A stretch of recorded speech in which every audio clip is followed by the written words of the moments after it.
Green Park Coaching Center, All India First Rank, 720 out of 720. Number of students joined MBBS in 2024, 1951. Green Park Coaching Center. தமிழ்நாட்டை எடுத்துக்கிட்டா அண்ணா யூனிவர்சிட்டியில் நம்மளுடைய சகோதரிக்கு பாலியல் துன்புறுத்தல் நடந்தது. அதில் யார் அந்த சார் என்ற ஒரு பெரிய கேள்விக்குறி இருந்தது. அந்த சார் இன்றைக்கு வரலும் கண்டுபிடிக்க முடியவில்லை. இன்றைக்கு அதே போல அரக்கோணத்தில் நம்மளுடைய சகோதரி திமுகவுடைய நிர்வாகியால் பாதிக்கப்பட்டிருக்கிறார். அதிலேயும் பல சார்கள் இருக்கிறார்கள். அந்த பல சார்கள் யார் என்பது பெரிய கேள்விக்குறியாக இருக்கிறது. ஆனால் தமிழக காவல்துறை அந்த வழக்கை மூடி மறைக்க பார்க்கிறார்கள். அந்த பெண்ணுக்கு ஒரு துரோகத்தை இழைக்க பார்க்கிறார்கள். அந்த சகோதரிக்கு நியாயத்தை கொடுப்பதற்கு பதிலாக அந்த சகோதரியை குற்றவாளி போல் நடத்துகின்ற செயலை தமிழக காவல்துறை செய்து கொண்டிருக்கிறார்கள்.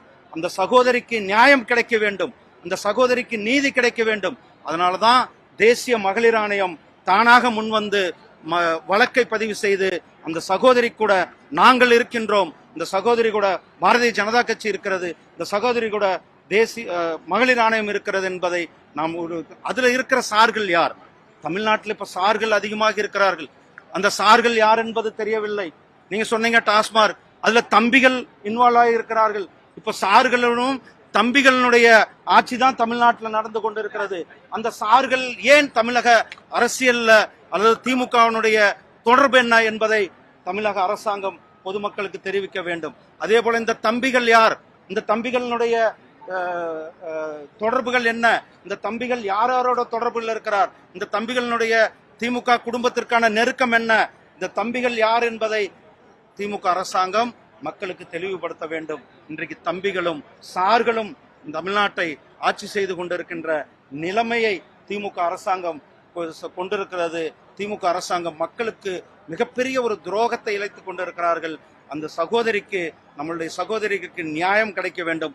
அரக்கோணத்துல நடந்த எப்படி நம்மளுடைய பொள்ளாச்சியில நடந்த வழக்குல ஒரு அந்த குற்றவாளிகளுக்கு மிகப்பெரிய தண்டனை கிடைக்கப்பெற்றதோ அதே போல இந்த அரக்கோணம் வழக்கும் சிபிஐ இடத்துல ஒப்படைக்க வேண்டும். அப்பொழுதுதான் கூடிய சீக்கிரம் அந்த சகோதரிக்கு நியாயம் கிடைக்கும். இந்த வழக்கை உடனடியாக தமிழக அரசாங்கம் சிபிஐ இடத்துல ஒப்படைக்க வேண்டும் என்று கேட்டு டாஸ்மாக் வழக்குல உச்சநீதிமன்றம் அமலாக்கத்துறைக்கு இடைக்கால தடை விதிச்சிருக்குது.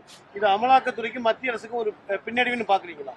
நீங்க கேள்வியே தவறுன்னா, இது அமலாக்கத்துறை மத்திய அரசாங்கத்துக்கு இதுல தொடர்பில்லை. அமலாக்கத்துறை என்பது ஒரு சட்டப்படியான ஒரு அமைப்பு. அவர்கள் வேலை செய்து கொள்ள சுப்ரீம் கோர்ட்ல அவர்கள் சட்டப்படி இந்த வழக்கை அவர்கள் எதிர்கொள்வார்கள். அனைத்து விதமான வரம்புகளையும் மீறி இருக்கு.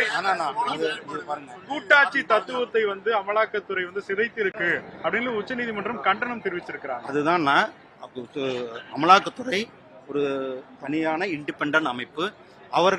அவர்களுடைய வாதத்தை கோர்ட்ல வைப்பார்கள். அவர்களுடைய தரப்பு நியாயம் என்ன, அவர்களுடைய தரப்பினுடைய பதில்கள் என்ன என்பதில் கோர்ட்ல வைப்பார்கள். கோர்ட்ல கேஸ் என்ன, சுப்ரீம் கோர்ட்ல கேஸ் சுப்ரீம் கோர்ட்ல கேஸ் நடக்கும் பொழுது இப்ப பாருங்க கேஸ் இடைக்கால தடை. இந்த கேஸ்ல இன்னும் முழுமையான வாதங்கள் இருக்கிறது. இன்னும் முழுமையான இரண்டு தரப்பு வாதங்களை முடிவு பண்ண பிறகுதான் பல வழக்குகள்ல அவங்க இடைக்கால தடை விடும்போது சில கேள்விகள் கேட்பார்கள்.